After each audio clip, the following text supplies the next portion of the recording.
ও মা, আজকে লাঞ্চের মেনুও কি? তোমার ফেভারিট খিচুড়ি। খিচুড়ি? ইয়েস।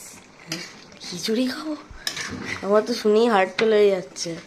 এই দেখো খিচুড়ির মধ্যে আবার চিকেন দিয়ে, এমনি সেমনি না, ও চিকেন দিয়ে খিচুড়ি, কারণ আছে তোমার বাবার আবার চিকেন দিয়ে খিচুড়ি খেতে ইচ্ছা হয়েছে। এই যে আচ্ছা। খিচুড়ির মধ্যে চিকেন আছে, ফুলকপি আছে, আর এই যে আলু আছে।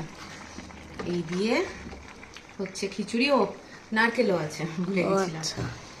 আর খিচুড়ির সাথে রয়েছে এদিকে এই যে পটল ভাজা, বেগুন ভাজা, ঠিক আছে। তারপরে রয়েছে হচ্ছে এখানে আলু ভাজা, এই গেল। আর হচ্ছে এই দেখো মোচাটা। মোচাটা হচ্ছে চিংড়ি মাছ, সর্ষে, নারকেল অনেক কিছু দিয়ে করা। তোমরা রেসিপি চেয়েছিলে আমার কাছে অনেকেই, যে মোচার রেসিপি দিও দিদিভাই যখন করবে, তো আমি মোচার রেসিপি তোমাদের সাথে আজ বিকেলেই শেয়ার করে দেবো। আর হচ্ছে খিচুড়ি দেখে তো দেখলেই আরেকজনের জ্বর এসে গেছিল রীতিমতো, তাই তার জন্য এখানে ভাত হয়েছে। এবার জান আর এখানে হচ্ছে ওই যে চিকেনটা দিয়েছিলাম খিচুড়িতে, সেখান থেকে 3-4 টুকরো রেখে একটুখানি ঝোল কষা কষা করে দিচ্ছি।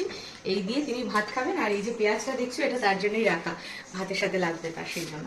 তো এই হচ্ছে আজকে আমাদের মেনু। এবার বলতে পারো যে দিদি মোচা দিয়ে খিচুড়ি খাবে? না গো, মোচা দিয়ে খিচুড়ি খাবো না।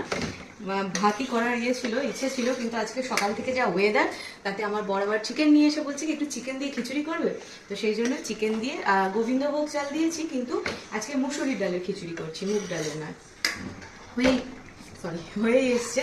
এবার জাস্ট একটু ঘি দিয়ে নামিয়ে নেবো, ব্যাস, তাহলেই রান্না আমার কমপ্লিট হয়ে যাবে। ও আরেকটা জিনিস তো দেখাইনি, এই যে চাটনি। আজকে অনেকদিন পর আবার আমের চাটনি করেছি, কিন্তু আজকে না খিচুড়ির সাথে আর চাটনির সাথে যেটা ভীষণ দরকার সেটা হচ্ছে পাঁপড়। সেই পাঁপড়টা আর নেই, এবার তাকে আর পাঠালাম না, বাইরে বৃষ্টি বৃষ্টি পড়ছে, প্রথমবার বলতে ভুলে গেছিলাম, সেই জন্য আজকে পাঁপড় ছাড়াই চলবে। আর একটা কথা বলি, তোমরা অনেকে আমাকে এখনো জিজ্ঞেস করে যাচ্ছ দিদি স্কিন রেমেডি দাও, ভীষণ সান ট্যান হচ্ছে, তারপরে চুলের জন্য কিছু টিপস বলো। আমি অলরেডি তোমাদের সাথে শেয়ার করেছি আমি যে শ্যাম্পু ইউজ করি, তারপরে আমি যে স্কিন কেয়ারটা, মানে ওটা ট্যানের জন্য ভীষণ ভালো, ড্রাই স্কিনের জন্য, অয়েলি স্কিন, সব স্কিনের জন্যই চলবে ওটা। তো সেগুলো একটুখানি দেখে নিও, তাহলে তোমাদের সুবিধা হয়, কারণ বারবার করে না রিপ্লাই দিতে খুব অসুবিধা হয়। এই ভিডিওগুলো শেয়ার করেছি, একটু দেখে নিও, ঠিক আছে। এই গেল আজকে আমাদের লাঞ্চের মেনু। তোমাদের লাঞ্চের মেনুকে অবশ্যই কমেন্ট করে জানিও, আর যারা যারা খিচুড়ি লাভার আছো আমাদের মতো, তারাও জানাতে ভুলো না। চলো টাটা।